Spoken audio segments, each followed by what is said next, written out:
मैं मुंबई में था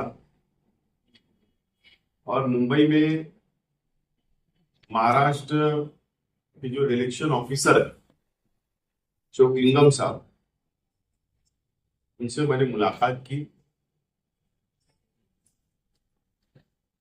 एसआईआर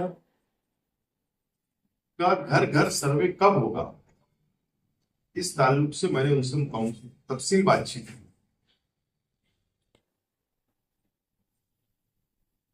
चोकलिंगम साहब ने कहा कि अभी तक कोई तारीख का नहीं हुआ है।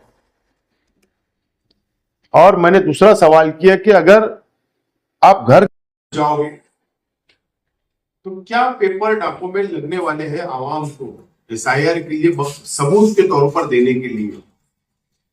तो इसके तक जब मैंने सवाल किया तो उन्होंने जवाब दिया कि अभी उसकी भी कोई लिस्ट हमारे पास नहीं आई है।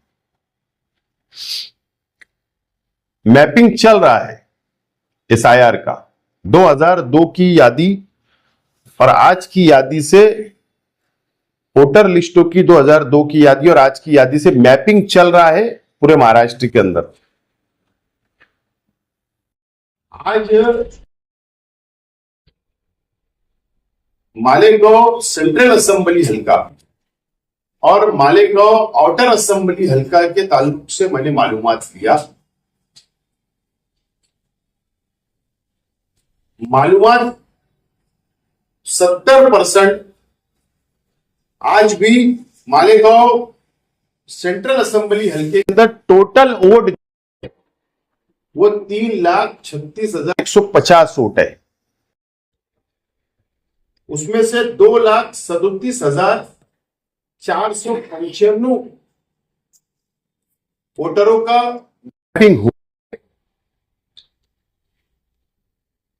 70% मैपिंग सेंट्रल असेंबली हल्के के अंदर हुआ है, इस तरीके की मालूमात मिली है। आउटर असेंबली हल्का जिसमें रमजानपुरा, दयाना, दरेगांव, मालदा, साइना वगैरह आता है, दरेगांव और कैंप समक्सेर और ग्रामीण भाग, 3,92,000 टोटल वोट है। मैपिंग हुआ है 2,17,000। आज भी 1,75,000 लोगों ने मैपिंग नहीं किया है। वो 57% वहां का मैपिंग हुआ है। ये काम मेरे अपने घर का नहीं है, ये काम मेरी अपनी पार्टी का नहीं है, ये काम से मुझे कोई सियासी फायदा नहीं होगा, ना मेरी पार्टी को होगा। मैं मालेगांव सेंट्रल की आवाम से, मालेगांव शहर की आवाम से और आउटर की आवाम से मैं अपील करता हूं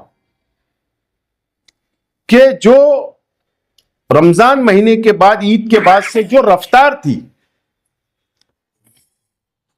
तेजी से लोगों ने वोटर का मैपिंग किया, लेकिन आज भी 30% सेंट्रल असेंबली हल्के के अंदर और आज भी रमजानपुरा, दरेगांव, मालदा शिवार में आज भी 50% लोगों ने मैपिंग नहीं कराया, मैपिंग नहीं कराया। और 30% लोगों ने आज भी मालेगांव सेंट्रल असेंबली हल्के के अंदर मैपिंग नहीं कराया। काम पूरी तरीके से रुक चुका है। मैं शहर की आवाम से अपील करता हूं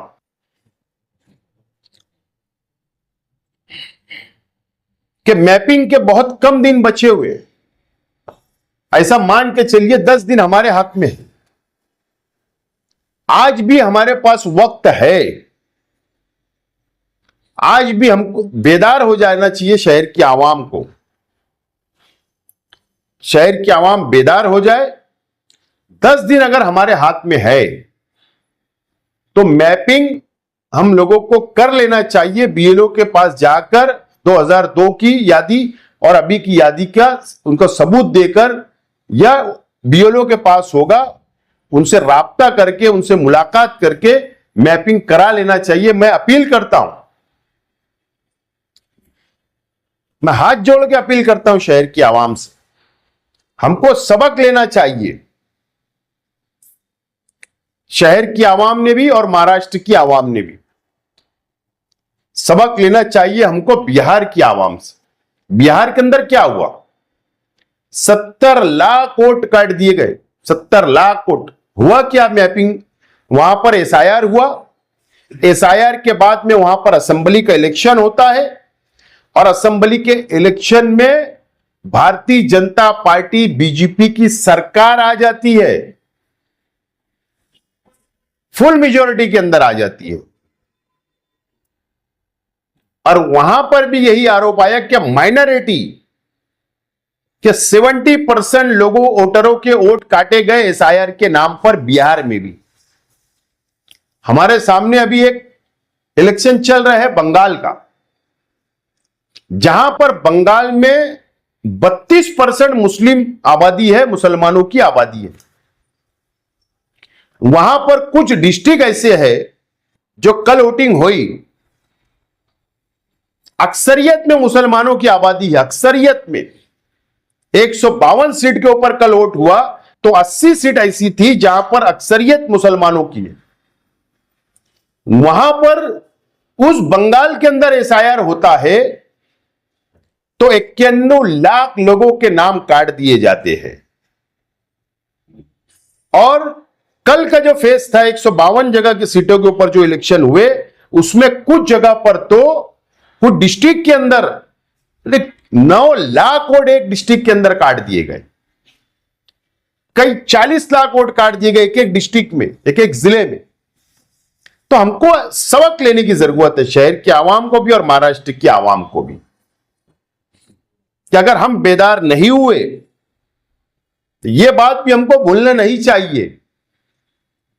यह बात भी हमको भूलना नहीं चाहिए कि पार्लियामेंट के इलेक्शन के बाद में अगर हिंदुस्तान के अंदर, इस देश के अंदर अगर सबसे पहला इल्जाम अगर किसी पर आया रोहिंग्या और बांग्लादेशियों का, घुसपैठियों का, तो वो मालेगांव शहर की आवाम के ऊपर किरीट सोमैया और भारतीय जनता पार्टी ने हम पर इल्जाम लगाया। ये बात भूलना नहीं चाहिए हमको। आज भी जेल में है, आज भी हम लड़ाई लड़ रहे हैं माइनॉरिटी डिफेंस कमेटी, उनकी जमानत हो जाए।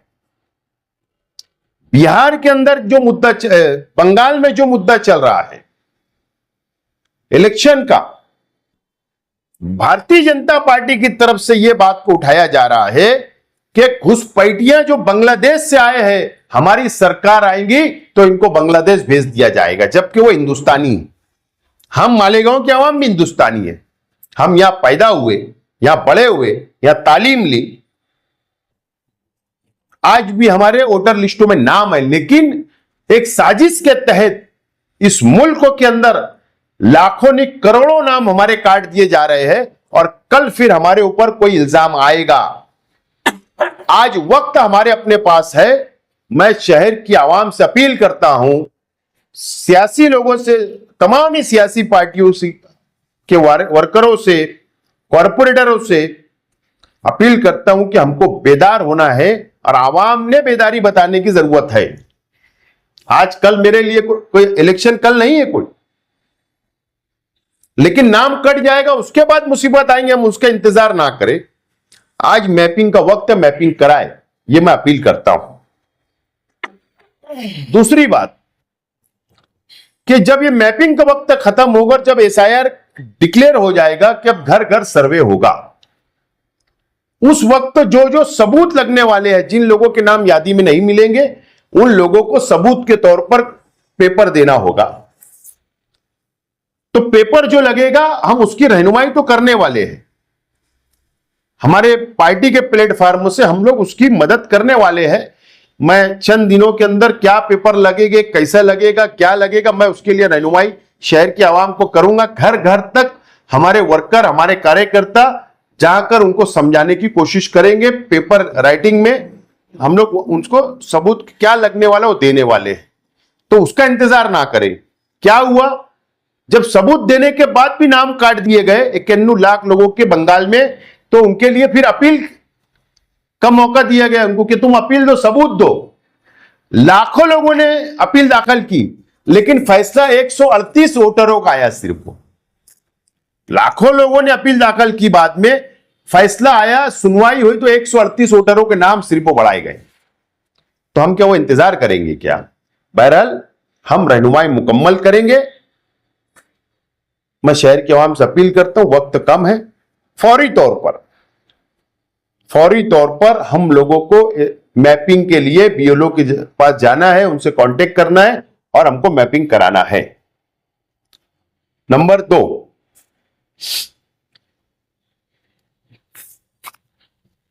1 मई से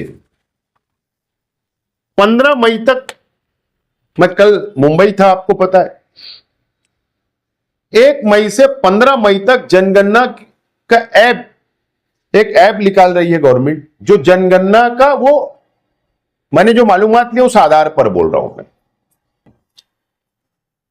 वो ऐप डिक्लेयर करने वाली है, आवाम तक वो ऐप को दे देने वाली है सोशल मीडिया के जरिए, और उसके जरिए वो पहला फेज वो कराने वाली है। तो जनगणना भी हमको कराना है, पहला फेज, दूसरा फेज, तीसरा फेज, ऐसा उनका टप्पे टप्पे से होगा। तो आज से हमको उसके लिए भी बेदार रहना है। जहां पर जात का कॉलम होगा, हमारे घर का सर्वे होगा, हमारे घर में कितने लोग रहते हैं, कितने बच्चे, कितने बड़े हैं, कितनी औरतें हैं, हम किस घर में रहते हैं, वो पटरी का है, पक्का है, ऐसे बहुत सारे जनगणना के अंदर वो लोग सर्वे करते हैं। तो उसके लिए भी जब सर्वे वाले आएंगे तो उनकी हमको मदद करना है और हमारे को जनगणना के अंदर हमारा नाम दर्ज कराना जरूरी होगा। ऐप के जरिए कराओ, जो भी उसके बाद जो उनके फॉर्म में लिख लेंगे, जात का कॉलम होगा तो उसमें क्या भरना है उस वक्त तो भी हम रहनुमाई करेंगे। लेकिन आवाम को एसआईआर का सर्वे और जनगणना ये हम लोगों को कराना जरूरी है, हमारा रिकॉर्ड आना चाहिए।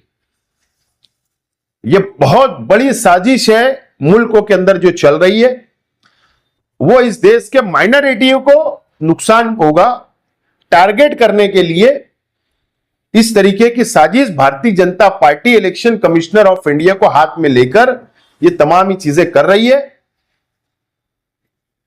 देश को पता है कि भारतीय जनता पार्टी की सरकार ने एनआरसी का काला कानून पास कर चुकी है। एसआईआर का सर्वे के बाद जब नाम कटेगा तो वो कानून उस पर लगा सकती है, हमको तकलीफ दे सकती है, नुकसान पहुंचाने का काम करेंगी, टारगेट किया जाएगा। तो हमको बेदार होने की जरूरत है, न तो कल कोई मुसीबत का हमको इंतजार नहीं करना है। आज हमारे पास वक्त है, उसका फायदा उठा लो। यह अपील करता हूं शहर के आवाम से। उम्मीद है कि जो 10 दिन के अंदर बीएलओ से कांटेक्ट करके आप अपना नाम वो करवा लें,